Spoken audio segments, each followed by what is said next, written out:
Ladies and gentlemen, welcome to the Evening Jones.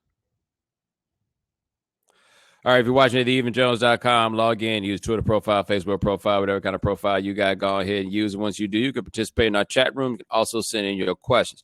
Type out the question, put them up on the screen, or if you got a webcam, maybe I'll talk to you, though I haven't done that in maybe over a year.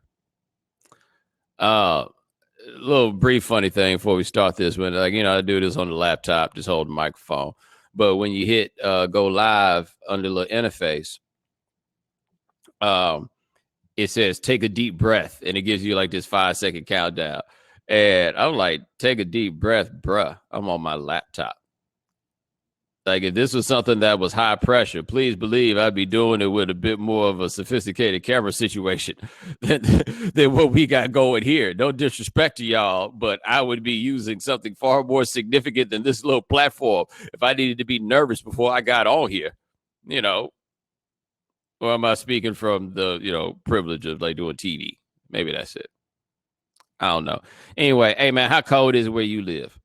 I don't even know where y'all live, but how cold is it where you live? Now, you know me. I resolved after I did that Miami thing and sent y'all all them pictures and stuff like that from the balcony. Y'all be freezing y'all asses off. I told y'all I wasn't gonna do that. Now that I live here, I was just going to, this is what it was. I was going to do it. I was just going to be it. You know what I'm saying? Like, I wasn't going to be that guy. I wasn't going to do it. And I'm still not going to be that guy. I am not. I'm just going to tell you, bruh,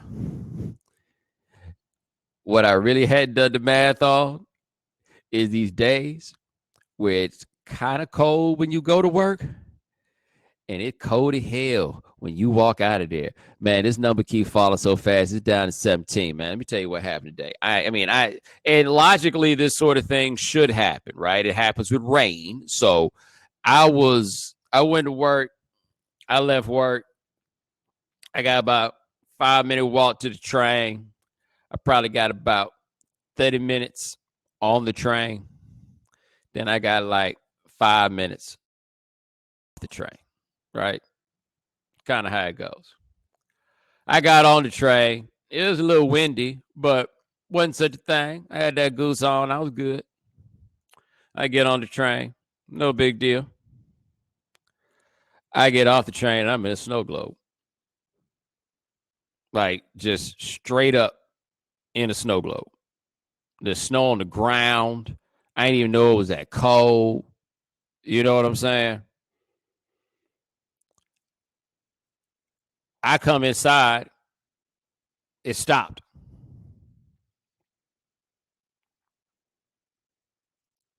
It was so wild, man.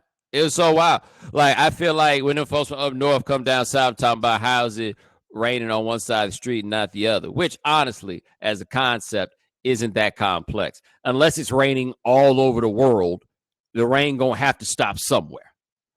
Anyway, yeah, bro, it was wild. It was real wild. It's like, again, no one is giving me the answer on this. How cold does it have to get before I can wear a ski mask and not feel as though I will be shot by the police?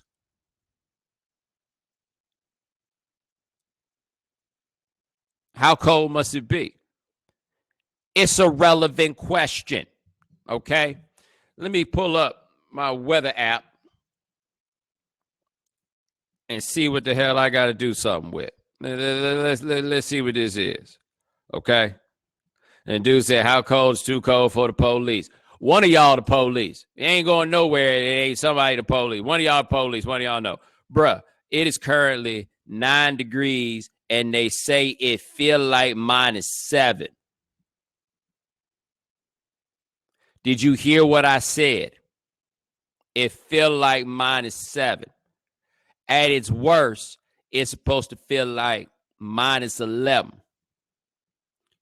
When I got to leave for work tomorrow, it's probably going to feel like something in the neighborhood of -6. And I will be honest with you.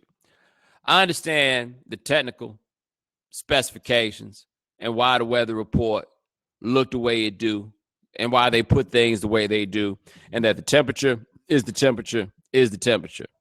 Don't none of us care what the actual temperature is. We're not in this thing trying to cook nothing. We don't need to know what the temperature is. We need to know what it feel like. Yeah. Yeah. Keep your temperature, Al Roker. I don't need that. Tell me what it feel like. I don't need to know how much money I got. Tell me how much I can buy. Yeah. That's right. That's, in fact, probably what the real analogy is here, right? Like, you come to New York, say you make $100,000 working in New York. Okay? You got $100,000, but it don't feel like no $100,000. Not if you've ever had $100,000 anywhere else.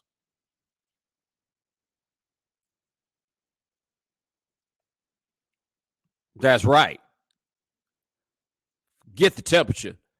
Tell me what it feel like. And honestly, man, I don't even feel right. Oh, the dude says 100K in New York is a crappy home except for upstate. Robinson, what home are you getting in New York for $100,000? Dead ass. Like what? Like seriously, crappy home. What home?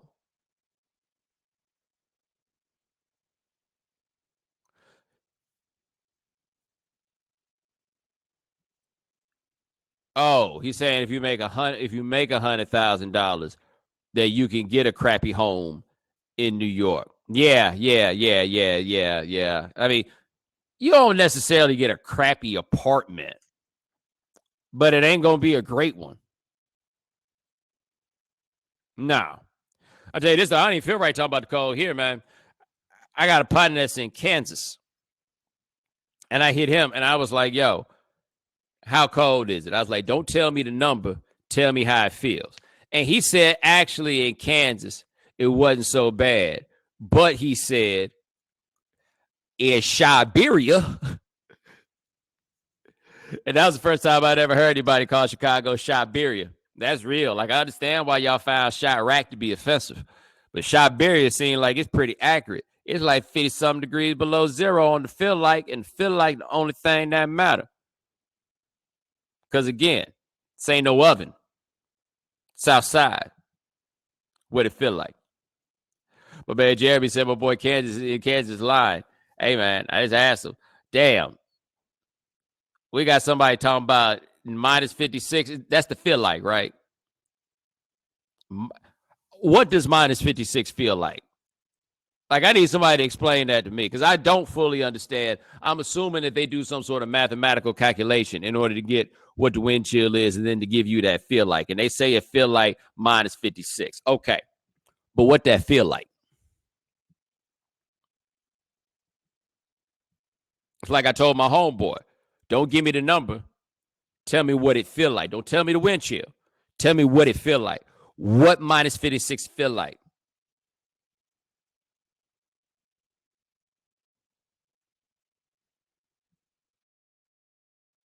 Anybody got an answer?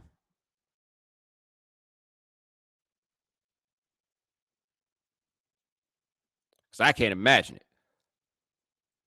Like, what I've been feeling is colder than I've ever felt. And I would be honest with you, again, it ain't like killing me what the level of cold is. And again, that's because I experienced coat privilege. I got into a little bit of a, I wouldn't say a Twitter spat per se, but I was on the Twitter.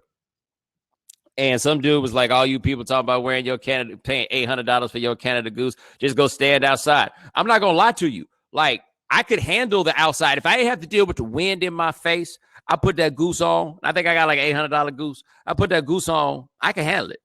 Like, I really could. It's a great coat in that regard. I just feel like that was broke motherfucker over there, right?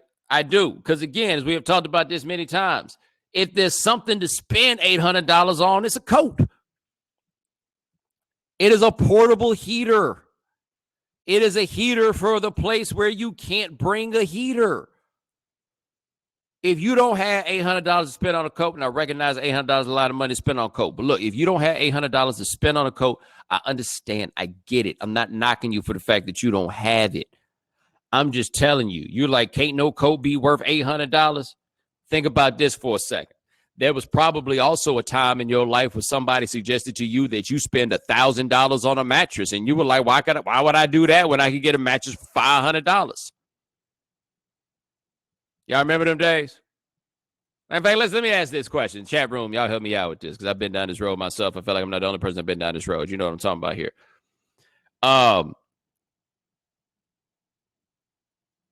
The day that you realized that there were mattresses that cost whatever the dollar amount was that you didn't know about. Right. Because when you ain't got no bread, you get a mattress according to simply what you can afford. Right? Like you go in, you're like, hey, man, I got $500 left to get this mattress. I once had a $150 mattress. No lie. I bought a mattress that was a $150 mattress. Because you know what? I had $150 to get that mattress. You know? But then you get a little bit more money, or, you get a woman. And now all of a sudden, you're not allowed to just go out here and catch as catch can as it comes to the mattress. No. You don't do that, right? Trust me on this. Spend however much money you can afford on the mattress. I got me an expensive piece of machinery in there, right? Costs a lot of money. I'm not trying to flex. I'm just telling you, it's a great idea, especially as you get old, right? But there was a time that somebody would suggest to you, now this isn't what mine costs, but somebody would suggest to you that you pay $2,500 for a mattress. And I understand that a lot of y'all haven't paid $2,500 for a mattress. I'm not stunting on you. I'm just telling you, there's somebody in this room, there's somebody listening to this that understands what I'm talking about. Somebody would suggest to you the idea of a $2,500 mattress, and you're like, this is ridiculous. Why would you ever pay that much money for it? Talk to the people that paid $2,500 for a mattress and ask them if they will ever spend less than $2,500 on a mattress again. They wouldn't. Like, you think you doing good. You can do better. That's what it is with a lot of these coats. Like, I'm sure you can get a very good coat for less than $800. I'm positive. But I'm going to tell you this. It feel like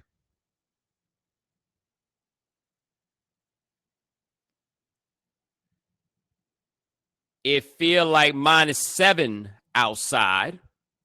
And I don't know what your $400 coat doing. But I tell you, my $800 coat is holding up. Seriously. Yeah. So, like, oh, there's your $800 coat. And maybe you talking to somebody that can't afford it. I don't know. Maybe you talking to somebody who be flexing on you about how much money they spend on their coat. I don't know. I'm not that person. I'm just telling you. I know I'm warm. You might have been sitting in that tree with your thumbs shaking like hell. Looking like you trying to win a tackle battle in Tecmo Bowl because it's so cold outside.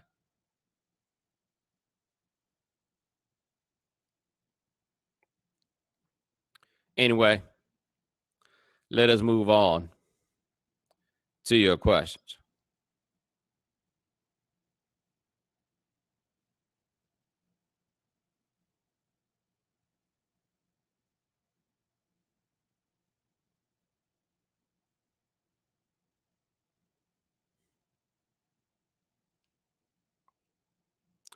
There we go. There it is.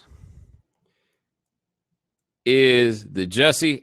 I don't even know how to say the man's last name, to be honest. I've been reading their last name for like 20 years, and I don't know how to say it. Is it Smollett? I don't know. But is that story the new normal? No, that story is not the new normal. What about it are we classifying as being the new normal? Or more accurately, like, what are we classifying as normal? There's certainly, and we've read about this, it's been discussed many times, there is a rise in hate crimes in this country. This is happening. It's becoming more prevalent. This is happening. I don't know what I think necessarily of the idea of calling it the new normal.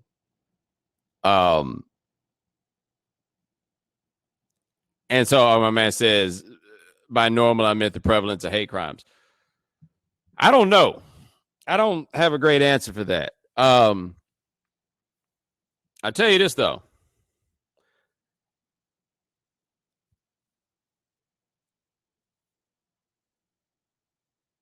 Yeah, I don't know.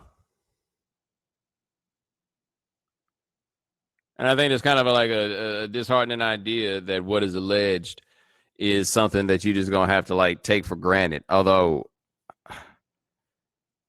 yeah, I don't know. I'm curious to see how this all plays out, though. Like how the police handle it, what they ultimately uncover, if they are able to find somebody. Like as of right now, the things there are to say about that are kind of readily obvious. Like there's nothing that we haven't said. Like wow, beating people up for being black and or gay is really really bad. You know, like there's nothing really like new or unique to say about it in that regard. And whether the prevalence of hate crimes as it stand, how long is that going to go on? I really have no idea. But I am not at a place yet where I would call it the new normal. And maybe it's just because I'm not comfortable with the idea of saying so.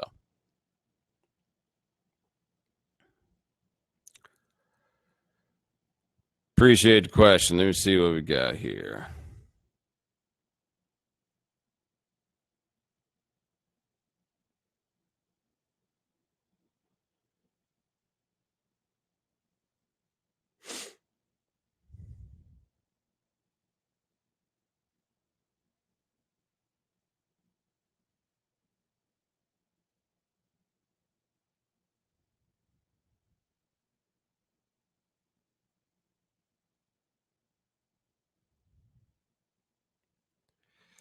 Did people forget what Ted Bundy did, or are they just not acknowledging how crazy he was? Yeah, there's a lot of like Ted Bundy content that's out there now because I guess we're on like anniversary. What was it his execution, or is it? I think 1969 was the first time he killed somebody, so maybe it was that. I don't know. I've watched a couple of these Ted Bundy stories, and yeah, it's some like crazy depraved stuff.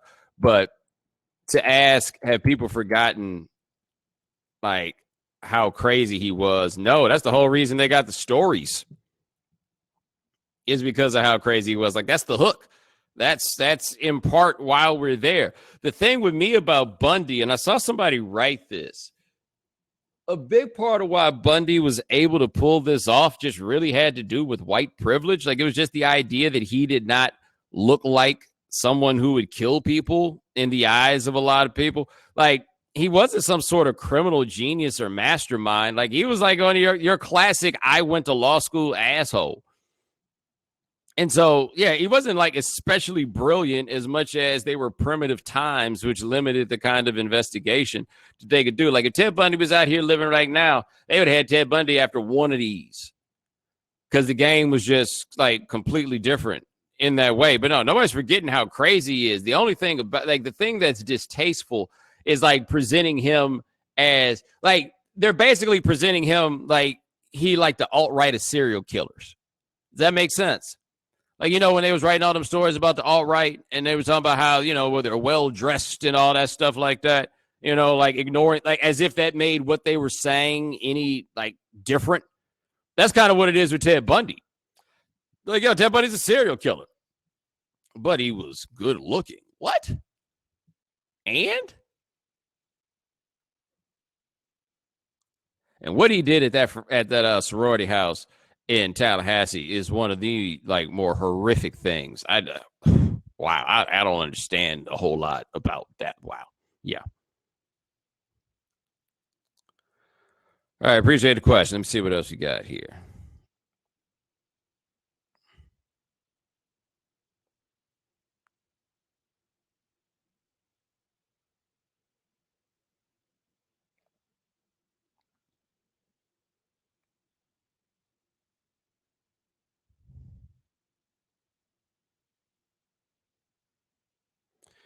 Yeah, you guys can throw some more questions in here.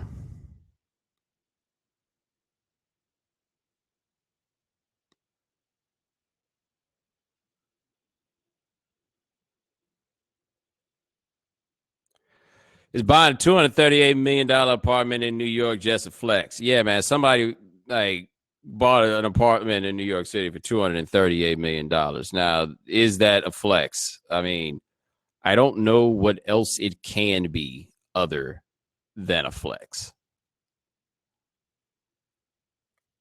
Like, why?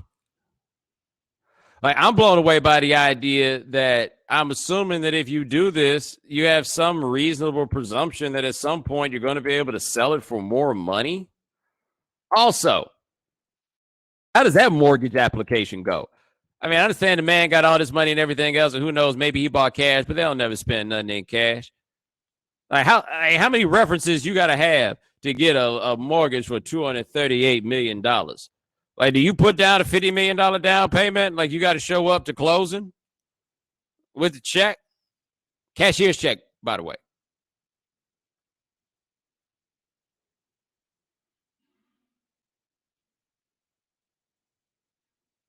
Yeah, like that's just so. I always say this: like Miami puts you intimately in touch with how much money you don't have. New York puts you intimately in touch with how much money other people have. And man, other people got bread, dog. They got bread.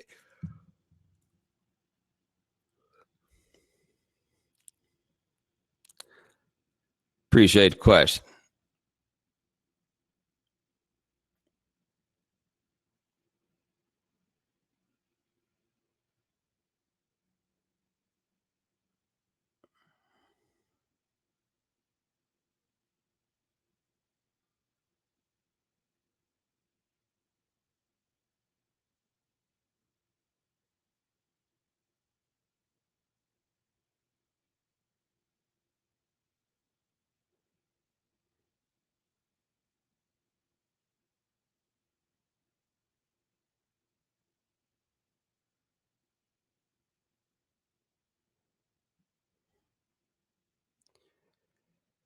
Hear about the RZA and Ghostface horror flick. Predictions on the plot. Say what?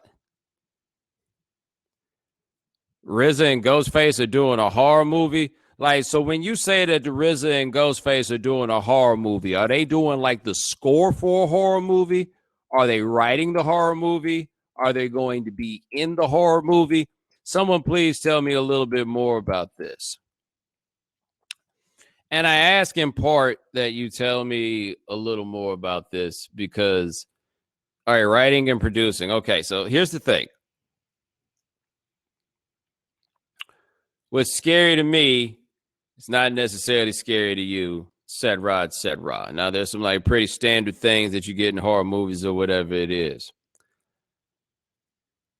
I don't know if I want to know what Ghostface finds to be horror. And it's called Angel of. So basically, Angel of Dust is what it's called. Are you telling me that RZA and Ghostface are about to write an Angel Dust movie? You telling me Ghostface is gonna write a movie about being on Angel Dust? Because that's what that sounds like to me. Is that what this is gonna be? Because I ain't gonna lie, if it is, I'm in. Like I'm down to check that out. I imagine that wow. Ghostface is like I've never met Ghostface. I know some people that know Ghostface, but I don't know him.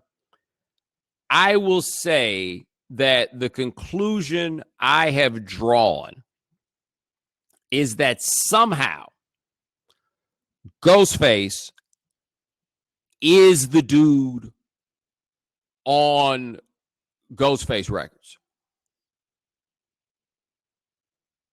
Like that, that's not a character. Like, that's who that person is. And I find that to be amazing. Like, he really is Ghostface. And like the thing for me with Ghostface, I could imagine Ghostface making a horror movie about waiting on the pregnancy test results. Because depending on the woman, I could imagine him being horrified. Keep in mind, this is a dude who did a song about engaging in a sexual act with his son's pregnant, soon to be baby mama. And when his son walked in and was mad, he socked him in the face and then gave him some money to go to the store to get a 40 and to put get a steak to put over his eye.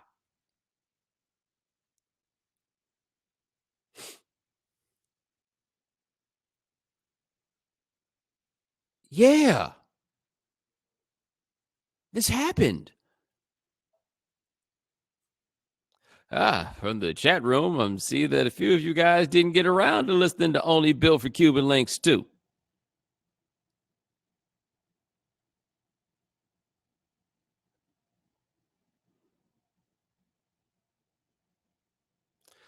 They only made one ghost, guys. They only made one ghost.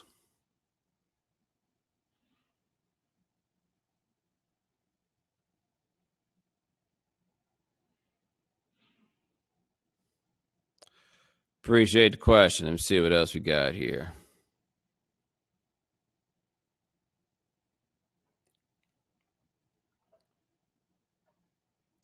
Why do you think news organizations often avoid labeling racist things racist? Are they that scared of white people? Let me ask you a question. Why are you limiting that to news organizations? And it comes up with news organizations because they like to jump on that, what they call it, racially charged. Like that is the euphemism to avoid saying racism that we see a lot in the news. But I believe that this is the news agencies taking their cues from society.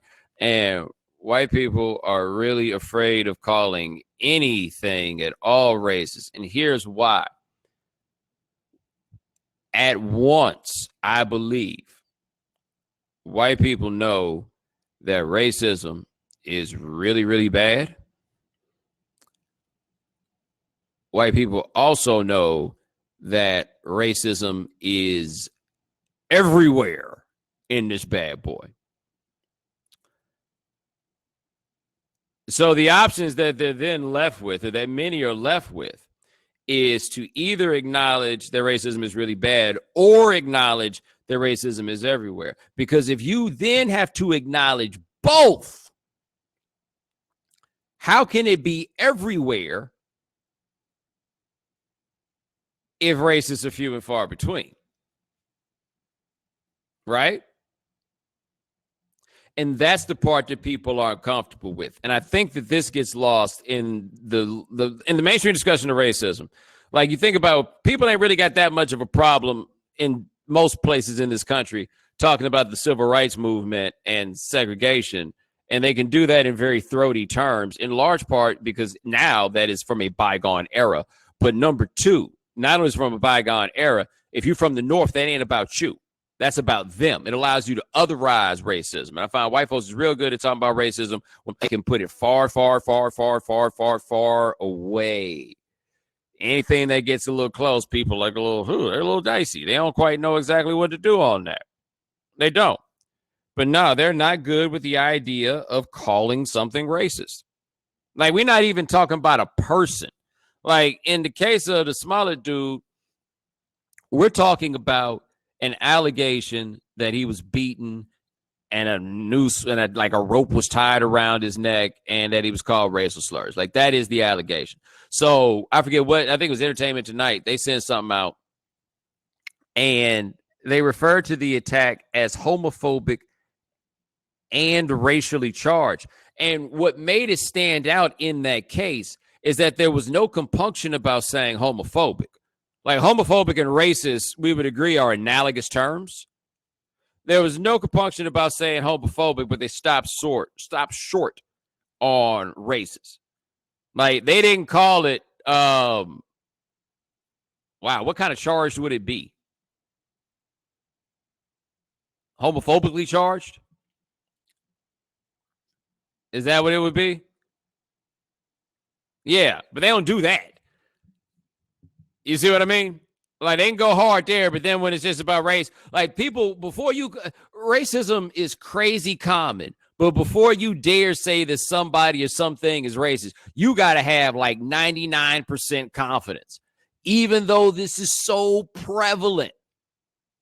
People act like it's this grand insult to say that somebody or something is racist, even though it's all over the place. You understand? And that's the trick. That's the trick. So by acknowledging after the pervasiveness of racism has been acknowledged, the term has then been neutered because it is never used. They're like, baby, you can't call a foul every time down to court, can you? Why y'all keep fouling?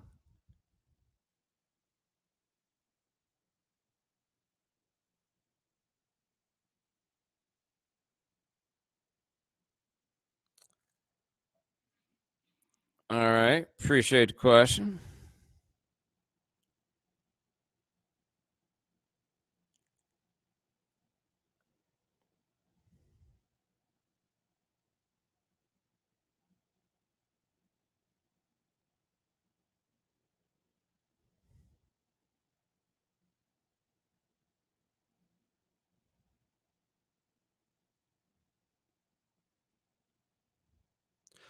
Should D.L. Hughley apologize to Terry Crews? I mean, I feel like that largely depends on whether you think Terry Crews is actually going to slap the shit out of him. As he intimated, he didn't. Let me be clear, he didn't threaten that he would slap the shit out of D.L. Hughley. He was playing a game with the words that he used, you know. But anyway, D.L. Hughley basically said that basically said Terry Crews should have slapped the shit out the dude that groped him in this party or whatever it is. And one thing that we've learned over time, man, everybody love to say what they would do in such a situation, right? If that was me, I would have whooped his ass. Everybody love pointing out these situations that they were not in and how they would have whooped somebody's ass in the same place. Like nobody ever hears one of those stories and they're like, you know what? If that was me, I probably would have froze. People freeze all the time. D.L. Hughley swear up and down he would have done that. And if he would have done that, good for him, right? I applaud Terry Crews, honestly, for just kind of how forthrightly he has handled this. You know, that man ain't proud of the fact that he allowed that to happen. I mean, allowed is not the way to put it, but you know what I mean, right? He's not proud of the fact that happened. He's not proud of the fact that he did not retaliate. None of those things, man. But he out here putting himself in front of all of us and allowing these idiots to say all the things that they have to say about him. You know, I mean, if you got some basic sense about you, I feel like you really got no choice but to respect what that man has done. I mean, I certainly do. I remember this, and this is obviously not like the same, but you'll get it. I've told this story before, but I was out with my girlfriend at the time, and we went to the pancake spot in Charlotte. So we in the booth, and she had a friend who was meeting us there. So a friend came, another woman, and so we had a waiter that had been serving us while we was there. And then at some point, my man was like, yo, you want a refill on that coffee? And I'm like, yeah. And I'm looking at the cup. And while I'm looking at the cup, my man is like about to pour the coffee on the table. I was like, yo. He's like, oh, my bad. I was looking at something. But like this whole way, I'm looking at the cup. So I don't really so much know what's going on. Man, it turned out that dude was scoping my girl out, man. And the thing is, he knew that was my girl because I was there with her before the other one got there. Right. But I realized it too late. Right? So what was I going to do? Call the manager? What was I going to do? Go fight him? No, man. I just had to sit there and take that L. You know, and I told that story to people. They're like, man, I would have done that. Man, okay. Good for you. Yeah. You'd have started the ruckus all up in the pancake house. Got you, buddy. Got you. I got no satisfaction out of not tipping him. I did not tip him, just to be clear. I had to draw the line there. You know, but a whole bunch of y'all, when y'all hear that story, y'all be like, man, if that was me, da da da. And even me in telling the story, I feel the need to point out that I didn't actually see what was going on. You know, Terry Crews is like, damn, all that. I was at a party and this man came and grabbed my crotch. And I froze and I had to take it because that man had power and there wasn't nothing I could do about it. Hey, man, that ain't no easy thing to say. It's not. And yeah, maybe all y'all would have slapped the dude. Yeah, okay, that's it. But that big old man did not. And keep in mind that the point that big old man is making is imagine how vulnerable women are if this could happen to him. Right? You don't want no parts of it with Terry Crews. None. And I tell you this about Terry Crews, too. We had Terry Crews. We did an interview with him on Highly Questionable when I was on there. And like Terry, a big dude. Terry also liked to point out that he a big dude. And Terry also likes to point out that you're not a big dude.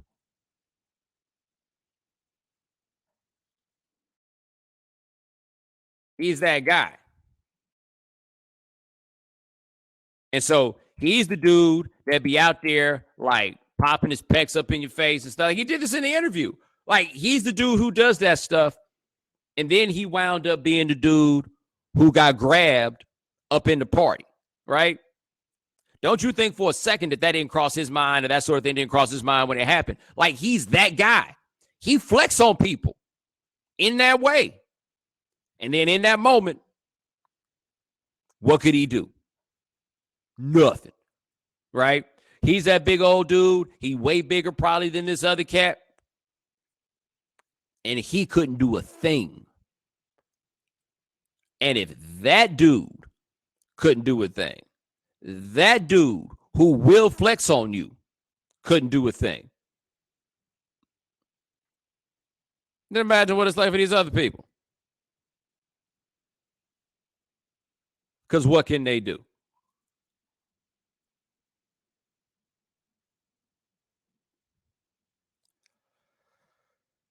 Appreciate the question. See what else we got.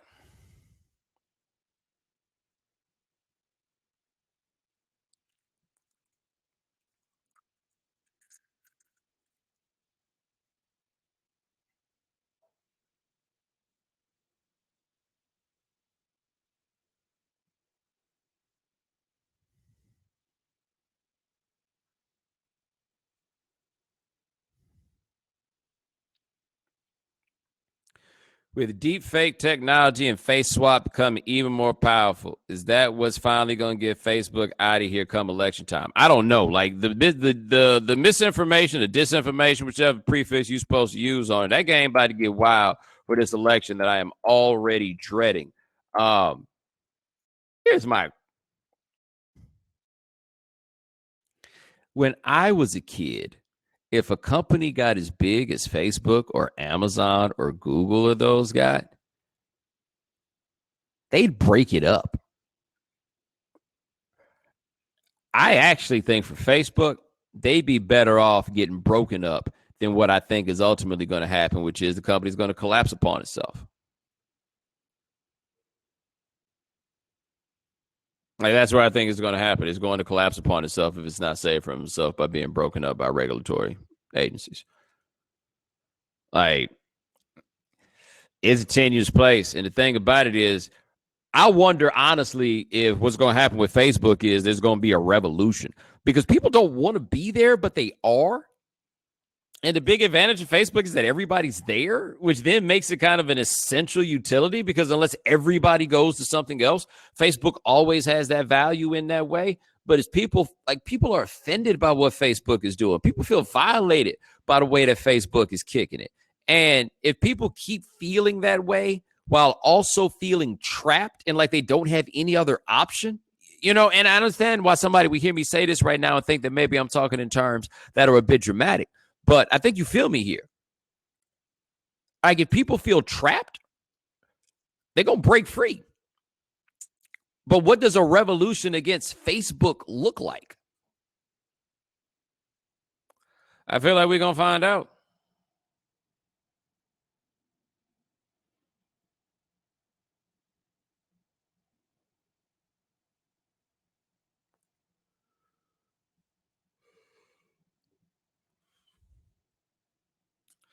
Appreciate the question. Let's see what we got.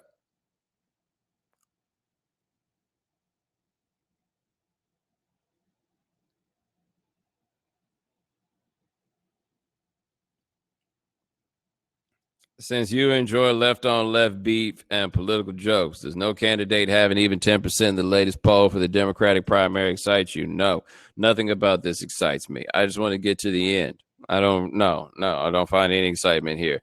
I mean, I'm not surprised that nobody has more than 10%. You know why?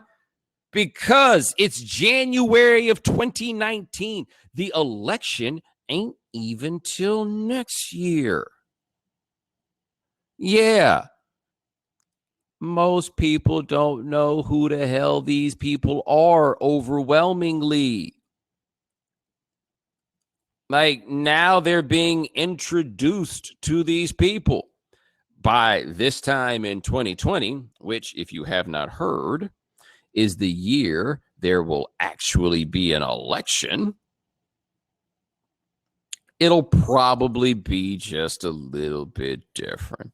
The thing I will say, though, that'll make this different than the Republican primary of 2016, which, by the way, was absolutely hilarious until it wasn't. You ain't really got them wild cards in place here. Like, there ain't going to be nobody in there that's wilding out in that way. You got a handful of people that know they got no chance to win, and they're going to be out there like on their platform, like the little dude, the mayor of South Bend. I honestly don't know if he's a little dude. I'd be calling people little dudes without knowing nothing about him. But the mayor of South Bend, you know, like he knows he can't win, but he's going to get out there and push his message or whatever it is. Okay, cool. I saw somebody else that was going to be in it that didn't have no chance to win. I can't remember who it was. But anyway, yeah, but you need a wild card, man. We need somebody in here that's out here wilding. Somebody that's going to be taking people to task. Basically, what Bernie Sanders would be, except for the fact that Bernie Sanders actually thinks he can win. Now, I'm not saying he can't. I'm just saying it's a little different because he thinks he can.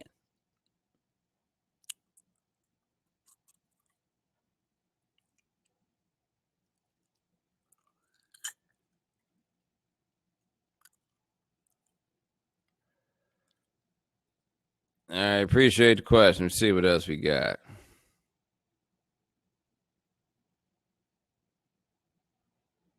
Yes, living corporate. That's what we need. Where is he? Anybody seen him? The rent is too damn high. What's his name? Jimmy? We need Jimmy in this election because for real, yo, the rent is too damn high.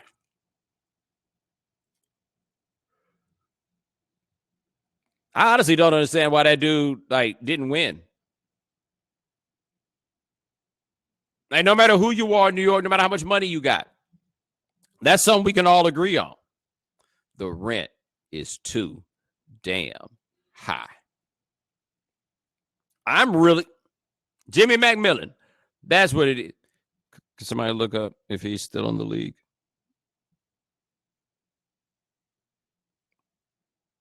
Let me know. Okay. He is still in the league. Yeah, man. Somebody go find him.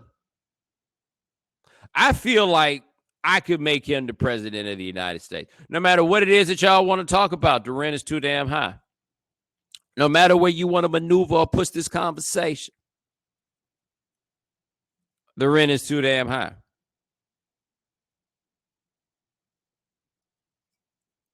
Who can't get behind this? All right, somebody put his wiki link in here. I'm going to go read this right now. Let's see what we can do.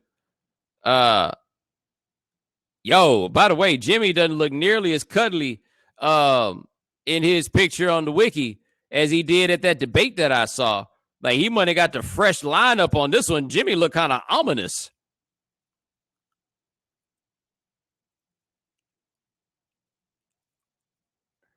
Huh. He ran for governor in 2010. I should get him on the right time. He live in the city, right? Living like Flatbush. I feel like I should get him in.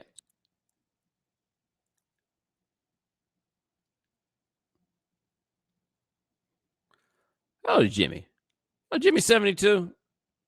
Yeah, he could be the president. Y'all get that petition cracking.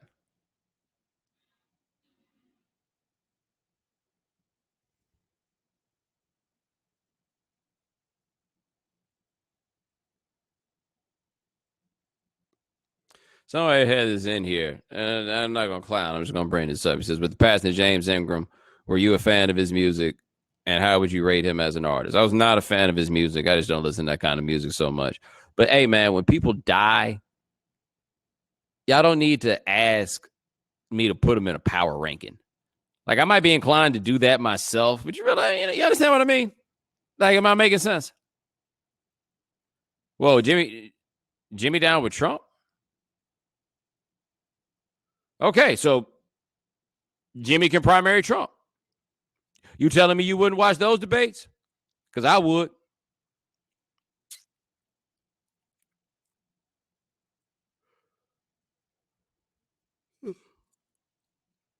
Think about that. The rent is too damn high, dude, with a real estate developer. He'd be talking specifically about Trump. Hey, Trump, your rent too damn high.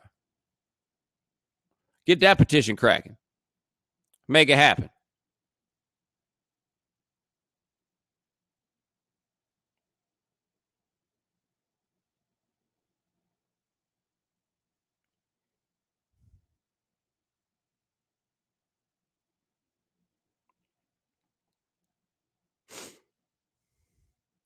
So, I mean, what did Black History? I'll ask this. Curious what Black History Month meant to you growing up with Professor Parrots or in general. Now, aside from the like whole follow up on the question that eliminated the whole point of most of the question, what did Black History Month mean to me?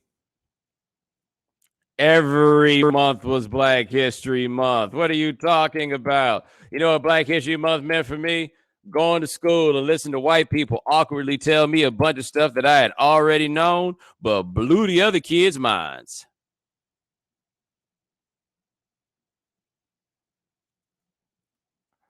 Yeah, it wasn't no month in the house. Like, that's what you got to understand. That, like, if you black and you got parents that, like, care about that stuff, you're not learning anything new during Black History Month. Black History Month is for you to teach things to the other kids, which is to say, it makes Black History Month really annoying. Hey, somebody said something about your mans who travel to the North Pole. Hey, man, somebody pull up that picture of Matthew Henson in that badass coat with that pinky ring. Like, honestly, I feel like I need to read more about Matthew Henson. I don't really give a damn about him or that white man that went to the North Pole. I'm like, I'm not impressed by this ridiculous behavior even for a moment. Like, this ain't nothing to praise. It seems stupid to me. We need to go see what's on the North Pole. No, the hell we don't. It's cold. I ain't going. Somebody get that picture and put it in the chat room of Matthew Henson. I mean, that coat is so player. I don't know why I hadn't even thought about that, but it's basically everything in Black History Month about Matthew Henson and him going to the North Pole. And I also want to know that, like, who decided when we put all this stuff together for Black History Month that we were going to give all this special commendation to this dude for going to the North Pole? Like, it was not required that he wind up making the list every year. But every book on Black History Month when I was a kid, every poster that I saw anywhere about Black History Month always had something about Matthew Henson. Matthew Henson is in every Black History Month thing, just like just about every major American city that has black people either has a Booker T. Washington High School or a George Washington Carver Homes.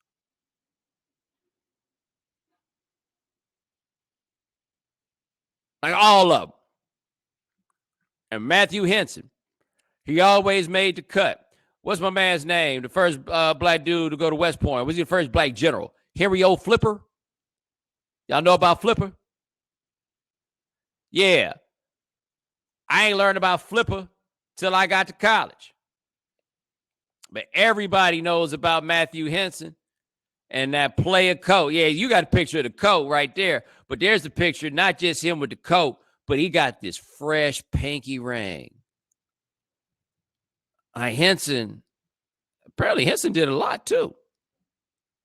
It's funny. This is at hilbertcollege.edu. And the first paragraph on Matthew Henson says, Matthew Henson is not a name frequently heard and one fewer would likely recognize. That's because you don't know no black people. We all know Matthew Henson. And there's the picture right here. Matthew Henson with that player panky ring. I'm going to put this in here easier for some of y'all to find.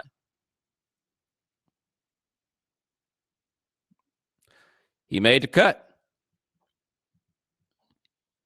He made the cut. There's got to be somebody else who's like, yo, I mean, I ain't go to the North Pole, but like, I'm the first black person to like buy a house in North Little Rock. And I tell you, that's a lot harder than going to the North Pole. My man here says you learned about Matthew Henson right now. Let me tell you something right now, bro. I can't tell you nothing about Matthew Henson than what I told you. He went to the North Pole. He was there with the white man. See, that's what it is. I get it. Like Perry, white man went to the North Pole, got all the credit, and they act like Matthew Henson did not go to the North Pole. So we need to remind people that Matthew Henson did, in fact, go to the North Pole.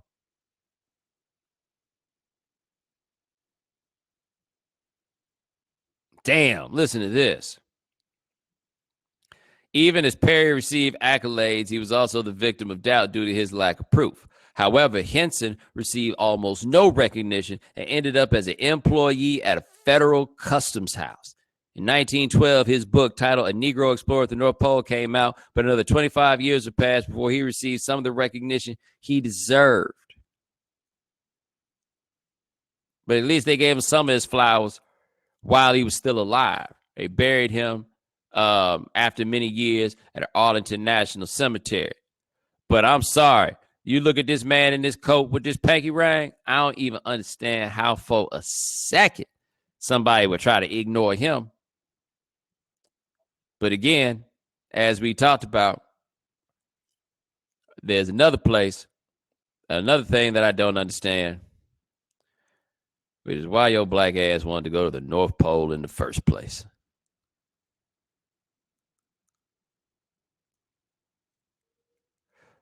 Ladies and gentlemen, thanks so much for joining us here on the Evening Jones. Try to do this thing here once a week somewhere in there. My man Lance Gilliam handles everything behind the scenes. Thank you. Remember, if you can now watch the Evening Jones live, subscribe to the podcast, subscribe to the iTunes Store, subscribe at Stitcher Radio. Check us out at SoundCloud. We are also at the Google Play Store.